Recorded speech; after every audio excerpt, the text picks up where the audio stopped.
Eder. Mech. Pallister. La scomparsa e la successiva morte di Liliana Resinovic rappresentano un caso ancora avvolto da molti interrogativi. E la scelta di uscire senza telefoni cellulari rappresenta uno degli aspetti più enigmatici. Uscita senza cellulari, possibili spiegazioni. In ambito criminologico, quando una persona esce di casa senza portare con sé il telefono, soprattutto in un contesto temporale moderno, come nel 2021, emergono diverse ipotesi interpretative. La persona può decidere consapevolmente di lasciare i telefoni per evitare di essere tracciata o per non essere disturbata. Questo può succedere quando si vuole incontrare qualcuno in modo riservato, e si teme di essere controllati o spiati, oppure si desidera evitare discussioni o spiegazioni. In alcuni casi, persone in stato di ansia, depressione o alterazione psicologica possono uscire senza i dispositivi abituali. Anche inconsapevolmente, è possibile che la persona sia stata indotta a uscire, con un pretesto, lasciando il telefono, magari con la promessa di un ritorno rapido, oppure sotto coercizione psicologica. Per chi osserva, l'assenza del telefono può sembrare un dettaglio secondario, ma potrebbe indicare che la persona non prevedeva di tornare a casa. Considerazioni finali: l'uscita senza telefoni non è di per sé un indizio di reato, ma nel contesto di una scomparsa e successiva morte assume un significato forte. In criminologia, è importante valutare le abitudini della vittima, il contesto relazionale, c'erano conflitti, relazioni parallele, il livello di autonomia e controllo nella vita quotidiana, l'orario, il meteo e le condizioni ambientali dell'uscita.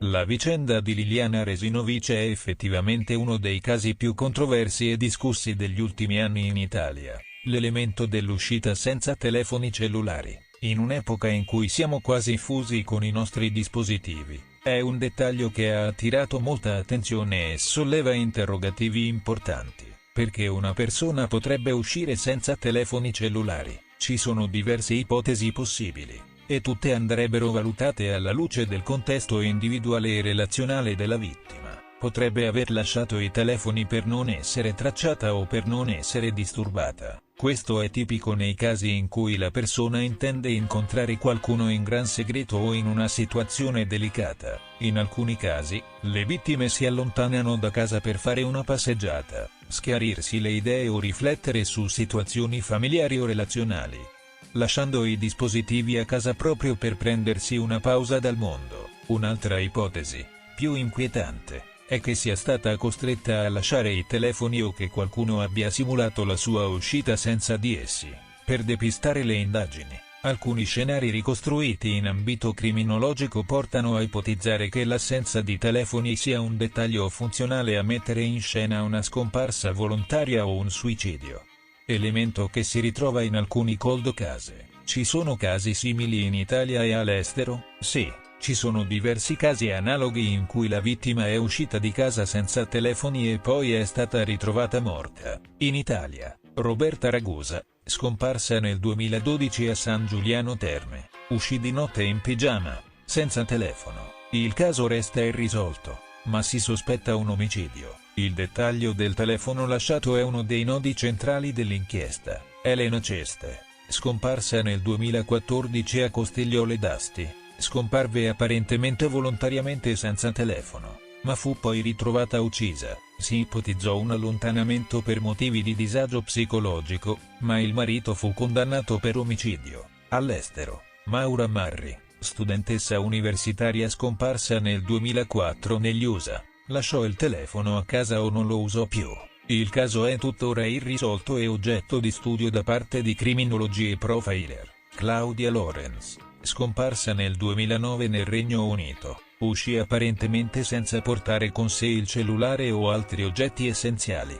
Scomparve e non è mai stata ritrovata. Si sospetta un omicidio legato alla sfera relazionale. Considerazioni criminologiche. L'assenza di telefoni può indicare una scelta consapevole e pianificata, un'azione imposta o suggerita da altri, un depistaggio post-mortem, come nel caso in cui i telefoni vengano lasciati deliberatamente in casa per dare un'impressione fuorviante. Improbabile nel caso Resinovic viste le celle agganciate dal cellulare. Quando mettiamo insieme codici segreti nascosti dietro un quadro, noti solo al fratello e volutamente tenuti nascosti al marito, decine di migliaia di euro in contanti in casa, incompatibili con il tenore di vita, le pensioni e i movimenti bancari, assenza di spiegazioni chiare da parte di chi condivideva la vita e la casa con la vittima. Ci troviamo davanti a un contesto anomalo che non può essere liquidato come casuale. Qui entriamo in una zona grigia tra il mistero e l'indizio. Andiamo con ordine. Codici segreti e denaro, due elementi collegati? Molto probabilmente sì.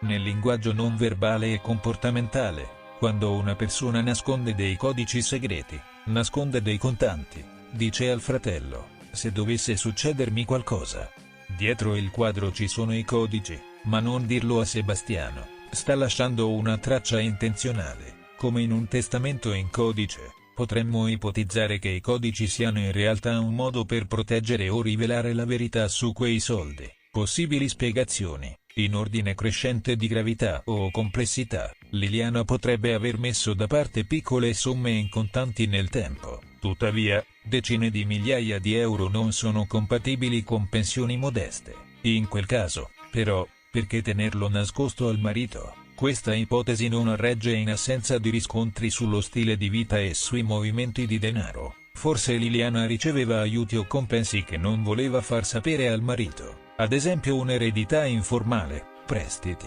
regalie, oppure entrate collegate a rapporti personali riservati. Ma anche in questo caso, perché nascondere tutto? E perché i codici? Questo scenario richiederebbe comunque una forte motivazione a mantenere il segreto. Se Liliana aveva scoperto qualcosa di irregolare o pericoloso, ad esempio denaro proveniente da fonti non lecite, attività sommerse, ricatti, estorsioni, potrebbe aver deciso di proteggersi. Documentare, lasciare tracce da usare in caso di emergenza. In questo scenario, i codici nascosti sarebbero password di dispositivi o conti, chiavi interpretative per accedere a file o documenti fisici, indicazioni su dove cercare altre prove. Il fatto che non volesse che il marito sapesse è un fortissimo segnale di conflitto di fiducia, e potrebbe indicare timore diretto nei confronti di lui o di qualcuno a lui vicino. Un'ipotesi più cupa, ma non da escludere, è che Liliana nascondeva quei soldi perché servivano a pagare qualcuno, o li aveva ricevuti per non parlare. In alternativa, li custodiva come prova o garanzia, in alcuni cold case legati a dinamiche familiari complesse o a reti opache. I soldi vengono tenuti in contanti per evitare tracciabilità, soprattutto se si sospetta un reato, ma non si vuole, o non si può, denunciare. Si teme che le autorità non possano intervenire efficacemente, si è coinvolti indirettamente in dinamiche più grandi, ad esempio qualcuno vicino coinvolto. Lettura criminologica combinata, denaro, codici, segreto uguale pre-mortem awareness. Tutti questi segnali insieme indicano che Liliana aveva una consapevolezza pre-mortem.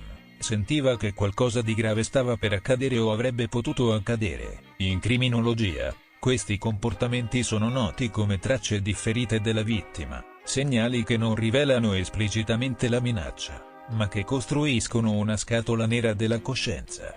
Spesso l'unico strumento che la vittima sente di aver per proteggere se stessa o raccontare la verità dopo la morte. Conclusione: come interpretare tutto questo nel contesto dell'indagine? La presenza di denaro contante non giustificabile e di codici segreti deve essere considerata una prova indiretta di un contesto pericoloso. Il fatto che il marito non ne sapesse nulla è altamente significativo, soprattutto se unito ad altre incongruenze nel comportamento post-scomparsa. Questo rafforza l'ipotesi dell'omicidio relazionale premeditato o del coinvolgimento di terzi con un movente legato a denaro, segreti familiari, rapporti deteriorati, analisi criminologica approfondita e coerente con il metodo investigativo moderno. Questi dettagli tecnici, celle telefoniche, consumi elettrici, localizzazione, orologio fermo, ci permettono ora di produrre una ricostruzione ad alta probabilità, ragionando su spazio, tempo e comportamento, cronologia e dati certi. Alle 8:48 Liliana appare nel video dell'autobus a Piazzale Gioberti. Alle 9:12 si registra l'ultimo aggancio del cellulare di Sebastiano nella cella di copertura di via Donadoni, sede del laboratorio. Dalle 9:15 alle 10:30 il laboratorio registra consumi elettrici oscillanti. Dalle 10:30 alle 12:15 i consumi elettrici sono stabili e bassi. Alle 9:17 l'orologio di Liliana è fermo, nella zona del ritrovamento. Orario incerto come riferimento effettivo di morte. Analisi spaziale. Distanze chiave. Da Piazzale Gioberti a via Donadoni. Laboratorio. Circa 1,5 km. Percorribili in auto in 5-7 minuti. Da via Donadoni al parco ex OPP. Zona del ritrovamento. Circa 2,2 km. 8-10 minuti in auto. Da Piazzale Gioberti al parco ex OPP. Circa 2,5 km. 10 minuti in auto o 30 minuti a piedi. Trieste è una città compatta, quindi l'autore del delitto ha margine logistico e temporale per agire in mobilità rapida, senza necessariamente allontanarsi molto dal centro. Ricostruzione criminologica possibile. Scenario: Sebastiano coinvolto. Alle 8:48 Liliana si dirige verso un incontro. È l'ultima immagine pubblica, è lucida, cammina da sola, non sembra agitata. Potrebbe dirigersi verso il laboratorio o un punto di incontro nelle vicinanze. Dalle 9 alle 9:15 potrebbe essere entrata nel laboratorio. Liliana potrebbe aver raggiunto Sebastiano nel laboratorio di via Donadoni. Potrebbero aver avuto un confronto, un dialogo privato, forse con tensione crescente. Dalle 9:15 alle 10:30, azione e gestione del corpo. I consumi elettrici irregolari sono compatibili con apertura o chiusura di porte elettriche, luci accese o spente, uso di attrezzature minime. Sebastiano non usa il telefono. Comportamento coerente con attività offline, compatibile con un crimine. Possibile momento della morte. Tra le 9:15 e le 10, dalle 10:30 alle 12:15. Stabilizzazione e inattività. I consumi elettrici costanti e bassi indicano una fase di stallo. Il corpo potrebbe essere già stato occultato nel bagagliaio dell'auto. Sebastiano si normalizza, si prepara a rientrare nella routine quotidiana. L'orologio fermo alle 9:17, segnale importante: se la morte fosse avvenuta nel momento dell'impatto o della caduta, l'orologio potrebbe segnare l'ora esatta della morte. Ciò corrisponderebbe perfettamente a una morte avvenuta all'inizio della finestra temporale, oppure l'orologio era già fermo, non utile come indizio. Ma allora perché portarlo con sé? Liliana curava il suo aspetto, quindi potrebbe essere una forzatura postuma, messa in scena, in mancanza di un'analisi forense tecnica sull'orologio. È difficile trarre conclusioni definitive, ma le 9:17 coincidono troppo bene con la finestra del crimine per essere ignorate. Cosa indica il comportamento di Sebastiano? Il cellulare è spento offline. Nessun traffico tra le 9:12 e le 12. Indica controllo e isolamento durante la fase critica, evita tracciabilità, azione intenzionale. Il laboratorio con consumi anomali è un indizio di attività fisica o manipolativa, non solo presenza. Dopo le 12, vita normale, postura da non è successo niente, classico di chi ha agito e ora depista. Questo è un comportamento da autore con sangue freddo, con capacità di gestire il tempo, accesso a un luogo controllato, padronanza della narrazione pubblica. Conclusione: modello ad alta compatibilità con omicidio nel laboratorio. Sebastiano Visintin, se coinvolto, avrebbe fissato un incontro chiarificatore con Liliana. Lui o lei lo propone, agito in modo impulsivo o premeditato nel laboratorio, gestito il corpo tra le 9:15 e le 10:30, depositato il corpo nel parco dell'ex OPP, poi rientrato nel suo ruolo sociale. La scelta del parco ex OPP potrebbe anche avere un valore simbolico: luogo abbandonato, silenzioso, difficile da raggiungere per caso. Modello investigativo completo, basato sui dati certi e su una ricostruzione logico-comportamentale secondo il metodo del criminal profiling integrato. Contesto pre-crimine, relazione coniugale logorata, convivenza fredda, conflitti latenti, presenza di terzo uomo, alta tensione relazionale, terreno fertile per omicidio passionale, codici segreti nascosti dietro un quadro, riservati al fratello. Segnale di pre-mortem awareness. Liliana percepisce un pericolo. Denaro contante. Decine di migliaia di euro. Non giustificati. Potenziale movente secondario o elemento di ricatto o minaccia. Cronologia dettagliata del giorno del delitto, 14 dicembre 2021. Alle 8:22 Liliana parla al telefono con Claudio Sterpin. Ultima conversazione conosciuta. In casa o zona vicina. Alle 8:48 è inquadrata su autobus in piazzale Gioberti, Trieste, centro. Ultima immagine viva. Dalle 9 alle 9:15. Possibile incontro con Sebastiano nel laboratorio di via Donadoni. Percorso compatibile in 5-7 minuti. Dalle 9:15 alle 10:30. Consumi elettrici oscillanti. Probabile momento del delitto, gestione del corpo. Dalle 10:30 alle 12:15. Consumi bassi e stabili nel laboratorio. Fase post-delitto, calma apparente. Corpo già nel veicolo, verso le 12, ora massima stimata della morte. Coerente con analisi tanatologica, metodo e dinamica dell'omicidio. Metodo di uccisione più probabile. Asfissia meccanica, strangolamento o soffocamento con mano, cuscino, plastica. Nessun trauma evidente, nessuna arma da taglio o da fuoco. Tipico dei delitti intimi, silenziosi, controllati. Compatibile con luogo chiuso e protetto, laboratorio, dinamica ipotizzata. Liliana si reca nel laboratorio su invito o di sua iniziativa, incontro chiarificatore, discussione animata, eventuale rivelazione, soldi, separazione definitiva. Reazione impulsiva o premeditata di Sebastiano, uccisione rapida, corpo occultato temporaneamente in zona del laboratorio, ad esempio sotto telo, contenitore. Dopo un'ora viene caricato in auto e portato nel parco dell'ex OPP, occultamento del corpo e depistaggio.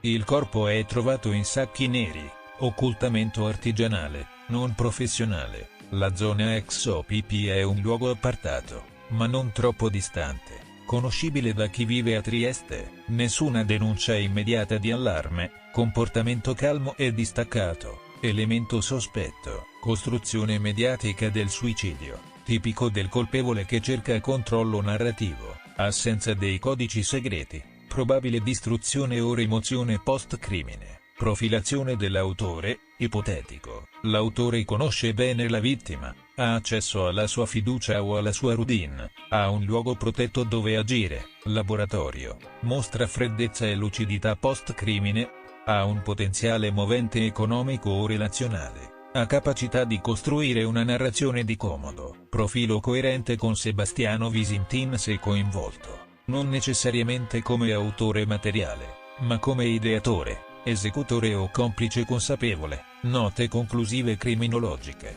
L'intervallo dalle 10:30 alle 11:30 è compatibile con un omicidio pianificato o esplosivo. Il laboratorio è il luogo perfetto, isolato, gestibile, familiare, con strumenti per occultare, pulire o contenere. Il parco ex OPP è una scelta fredda, ma simbolica, un luogo di emarginazione, dimenticato, adatto a buttare via un corpo come un rifiuto. L'assenza di codici e la presenza di denaro costruiscono uno sfondo oscuro, che rafforza l'ipotesi di omicidio relazionale con motivi multipli.